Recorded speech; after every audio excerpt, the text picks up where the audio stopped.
Bienvenidos a Club de Prensa en NTN 24. Transmitimos desde Washington, a 3 cuadras de la Casa Blanca. Y no olviden que al final de este programa ustedes lo pueden ver completo o pueden ver a partes en nuestra página de Facebook, por nuestra cuenta de Twitter y el audio, el podcast en SoundCloud. Les doy la bienvenida a los invitados al Club de Prensa. En primer lugar, el analista venezolano Pedro Burelli. Bienvenido a esta mesa, como siempre. Buenos días, Juan Carlos. Paula Lugones, corresponsal de Clarín de Buenos Aires, bienvenida también. Buenos días. Sebastián Rotella, reportero senior de ProPublica, bienvenido a este programa. Buenos días. Y Arturo Sarucán, ex embajador de México y consultor y analista político, bienvenido también. Gracias. Primer asunto tiene que ver con Venezuela. Se está llevando a cabo una sesión de diálogo entre una parte de la oposición y el gobierno del presidente Nicolás Maduro. Hay que recordar que la oposición está pidiendo que se lleve a cabo un referendo revocatorio antes del 10 de enero, porque si tiene lugar después de esa fecha, Maduro podría escoger a dedo a su sucesor. Y aparentemente no se va a lograr ese referendo porque se ha suspendido el proceso de recolección de firmas. Diálogo a instancias de la UNASUR, el expresidente Ernesto Samper es el secretario general, y de 3 expresidentes, Rodríguez Zapatero de España, Martín Torrijos de Panamá y Leonel Fernández de República Dominicana. En las últimas horas, el gobierno de Venezuela anunció la puesta en libertad de 5 opositores. Carlos Melo, de Avanzada Progresista, porque decían que portaba explosivos; Andrés Moreno y Marcos Trejos, asesores de la oposición, que habían elaborado un video sobre las Fuerzas Armadas; Andrés León, un líder estudiantil; y Ángel Coromoto, el jefe de seguridad de Henry Ramos Alup, el presidente de la Asamblea Nacional, el Parlamento que tiene mayoría de la oposición. ¿Es este un paso en la buena dirección? Para algunos tímido, pero ¿es un paso o no? Mira, si se sentaron en la mesa, no fue por UNASUR, y mucho menos por Samper, a quien sino por el Vaticano. Por el Vaticano. La oposición había solicitado la intermediación del Vaticano, después el gobierno aceptó, porque el Vaticano ponía como condición que ambas partes lo invitaran. Se hizo un primer intento que fracasó la semana pasada, muy torpemente. La persona que enviaron, que era el nuncio apostólico en Argentina, entró dentro del guión que tenía el presidente Rodríguez Zapatero en representación de UNASUR, y no se dio el resultado. Cambiaron al representante del Papa, mandaron a Monseñor Claudio María Celli, y yo creo que era difícil decir en ese momento, no nos vamos a sentar. Obviamente la oposición no se sienta unida, porque Voluntad Popular tiene unas condiciones que cree que no se están dando para la oposición. Se sentaron 3 partidos, han puesto condiciones para seguir el diálogo. Podemos decir que esto era una reunión exploratoria. El gobierno se asusta, obviamente, porque las movilizaciones de calle y el progresiva unión de la oposición lo asustó y lo llevó a sentarse, y obviamente intentan que con el diálogo se aplaquen las medidas que la oposición ha ido marcando como el calendario futuro. Y eso creo que lo está logrando. Ahora, soltar a 1, 2, 3, 4 presos políticos cuando hay 113 presos políticos te demuestra varias cosas. Primero, que no hay separación de poderes, porque el Ejecutivo de libertad suelta a presos políticos como no explican nunca por qué los soltaron, pero sí explicaron por qué los metieron presos, siempre con unos complots grandísimos. Eso. O sea, lo que está ocurriendo es que está demostrando que estamos operando con un gobierno donde no hay separación de poderes, que está asustado, y que, por cierto, sí hay crisis, cosa que ellos han negado, porque hasta los propios documentos hablan ahora de crisis, y se ha totalmente internacionalizado. Tenemos a 4 pésimos expresidentes, Samper, Zapatero, Torrijos y el señor Leonel Fernández, ahí, que nadie los quiere, parece que son mediadores, pero en el fondo son facilitadores para el gobierno. Tienes al Vaticano metido, y ahora aparece Tom Shannon, el número 3 del Departamento de Estado, de Estados Unidos, que se presenta allá, habiendo sido una persona que ha estado empujando la versión de Zapatero, que es rarísimo, porque Zapatero no quiere que haya referendo revocatorio, ha intentado dividir a la oposición entre buenos y malos, con todo el apoyo de los Estados Unidos, que también dice apoyar al secretario general de la OEA, que está tratando de impulsar la Carta Democrática, que dicen a la vez que están tratando de apoyar a la realización del revocatorio. Sí. Entonces uno no entiende muy bien qué está haciendo, pero el hecho de que se internacionalizó y hay una crisis, y no creo que se va a solucionar la crisis, porque creo que el gobierno no va a ceder lo suficiente para que baje el nivel de sulfuración y exasperación que hay en la población. Arturo Sarucán, ¿se puede interpretar esta puesta en libertad de 5 opositores como un paso en la buena dirección, o es demasiado tímido? Yo creo que Venezuela de entrada es el espejo en el que ningún país latinoamericano se quiere ver. y es un problema grave. Yo creo que muchas cancillerías y muchos gobiernos de la reunión son como el avestruz que está metiendo la cabeza en la arena sin darse cuenta de la profunda degradación democrática que ha ocurrido en Venezuela en estos años. ¿Qué quiere decir este paso? Si apunta a una distensión, no lo sé, pero si vemos cómo se han comportado gobiernos similares en la región en otros momentos, pareciera que es un paso para tratar de bajar la presión, distender, pero seguir jugando el mismo juego, que es empujar las porterías, a que las porterías siempre queden más lejos de la capacidad de la sociedad y de la democracia de meter un gol.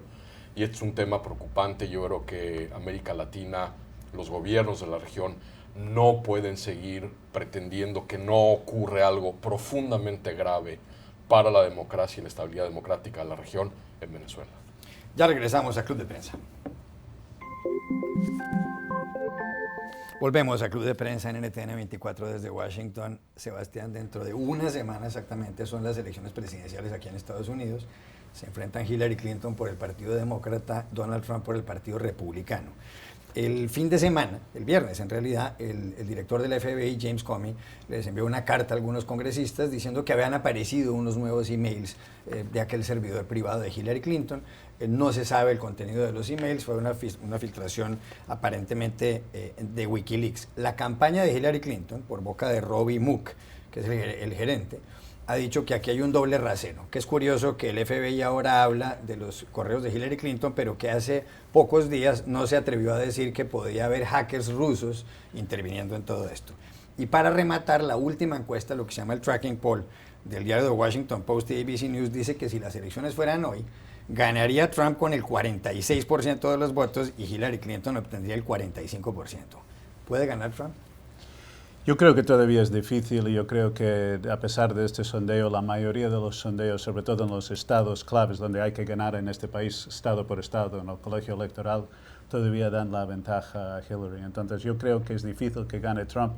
El gran tema ahí es cuánto voto oculto hay por Trump, ¿no? O sea, hasta qué punto hay votantes que no digan la verdad o que les da vergüenza decir que van a votar a Trump, como dicen algunos.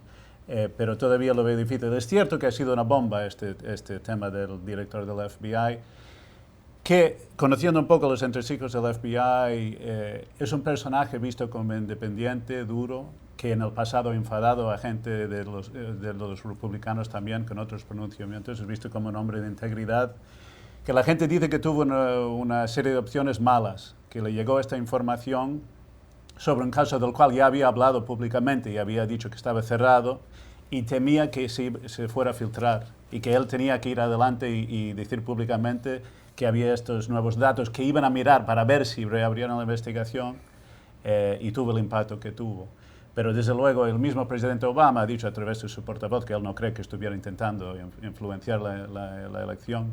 Ahí el problema es que estamos en los últimos días de una campaña frenética y más bien fea, y se dicen cosas frenéticas y más bien feas. Trump ha dicho que esto es más grande de Watergate, que es difícil ver este análisis como puede ser cierto, basado en lo que sabemos. Sí. Y la gente de Clinton está pegando al director del FBI de una forma que es un poco preocupante, sobre todo intentando compararlo en un caso de ese tema del espionaje ruso, que es bastante distinto. Es más difícil hablar públicamente de temas de espionaje internacional. Entonces, es un momento un poco triste. Pablo Lugones, ¿puede ganar Donald Trump? Creo que todo es posible en esta campaña. No deja de sorprendernos, los periodistas estamos atrás de todos los números, analizando estado por estado qué es lo que está sucediendo. Donald Trump compara lo que pasó con estos días con el tema de los mails con el Watergate, pero la verdad que no sabemos qué pasó porque Comey tiró la bomba y realmente no sabemos de qué está hablando, de qué cantidad de mails hay, qué dicen esos mails, capaz que no dicen nada, pero eso es suficiente como para crear una atmósfera que es potencialmente dramática. Mira, yo vengo en estos días de una gira por el cinturón industrial de los Estados Unidos, donde Trump precisamente es fuerte, y ahí Hillary es corrupta, es mentirosa, para ellos no hay vuelta atrás. Y hay una serie de votantes que son los votantes de Bernie Sanders, que es una gente que de pronto ha sido golpeada por la crisis, blanca, gente blanca, jóvenes, trabajadores que han sido despedidos de sus fábricas porque las fábricas han sido deslocalizadas, que votaban a Bernie Sanders porque estaba contra la globalización y contra la deslocalización de empresas. Esta gente, que es una franja importante, sindicalizada, supuestamente liberal, no sabe a quién votar, ¿sí? Ahí creo que va a estar un poco la clave de estos comicios. ¿Van a votar a Trump? No saben porque es demasiado para ellos. Pero a Hillary no la soportan porque dicen que es corrupta. Entonces, y este caso le confirma. Le confirma, no sabemos si le confirma porque no sabemos qué dicen los mails. Pero esa gente cree que el FBI no está diciendo mentira. Exactamente. Entonces esa vaguedad instala esa vaguedad, esa sombra sobre ella que lo ha instalado bien él. Y creo que va a ser bastante importante en la elección porque hay varios estados claves como Ohio que tenemos que mirar. Lo que pasa es que aquí estamos navegando en el terreno de las percepciones y en el terreno de la realidad.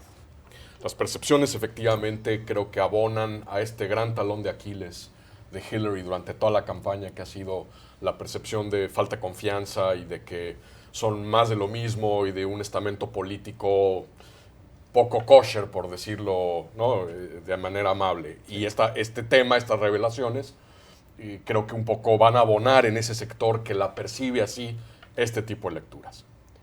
Pero el tema fundamental es, ¿esto va a modificar o no una atracción y una tendencia de voto que ya lo vemos, por ejemplo, con el voto temprano?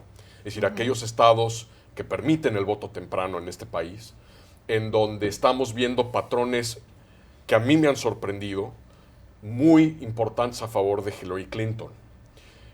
Estamos viendo un patrón también que para quienes creemos en la importancia del empoderamiento del voto hispano en este país, también son muy alentadoras. Es decir, en estados como Florida, que sí cuentan, en estados como California, que no cuentan para el colegio electoral, vemos que el índice de registro y de voto del voto hispano ha aumentado en esta campaña, lo cual sería una estupenda noticia para Clinton. Entonces el tema aquí es, ¿qué tanto pueden las percepciones de las que ustedes dos hablaban descarrilar lo que pareciera ser ya una tendencia del voto en el colegio electoral? Y el otro tema que me parece muy importante poner aquí sobre la mesa, porque creo que ahí hay que tener cuidado y lo digo abiertamente, estamos ante un ejemplo de falsas equivalencias brutal.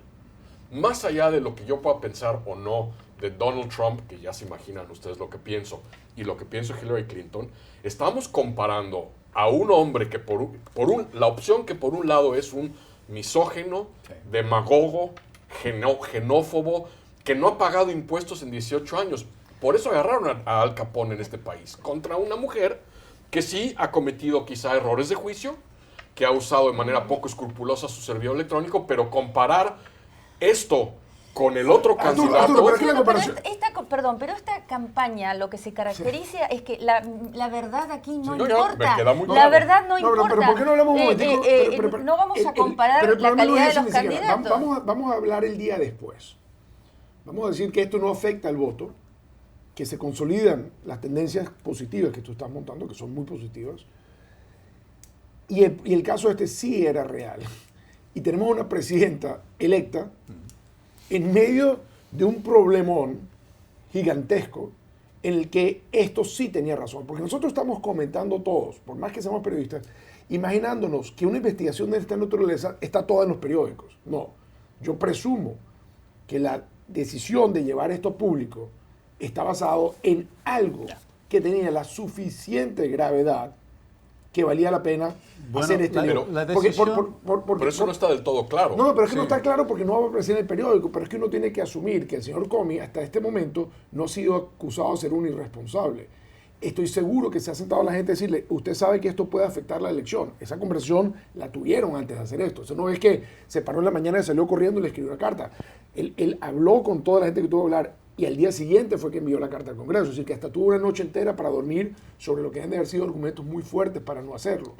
Para mí, la presunción es, no podemos, por más que el periodismo es bueno, no creo que los periodistas están llegando al fondo de lo que de verdad hay, que hay mucha especulación, y uno tiene que asumir de que el FBI no está manejado por irresponsables, que le quieren entregar en la elección a alguien en una jugarreta peligrosísima. No, yo no estoy sugiriendo que hay una conspiración. Lo que sí estoy sugiriendo es que creo que hubo una reacción que quizá se tendría que haber ponderado más y que está basada, no en los datos, pero estoy diciendo, eso lo que está sabes tú. basada no en los datos, sino en el instinto de supervivencia de un director que ya había sido cuestionado. Le digo, para terminar un poquito con esto, nosotros estamos haciendo un análisis de alta política, conspiración, las maniobras del FEI. Yo les digo, vengo de la América profunda y no importa la verdad, no importa qué es lo que pasó. Yo estuve hablando con mucha gente que me dice, Trump tiene razón porque Obama nació en Kenia. Y yo digo, no, Obama no nació en Kenia. Incluso Trump mismo lo reconoció.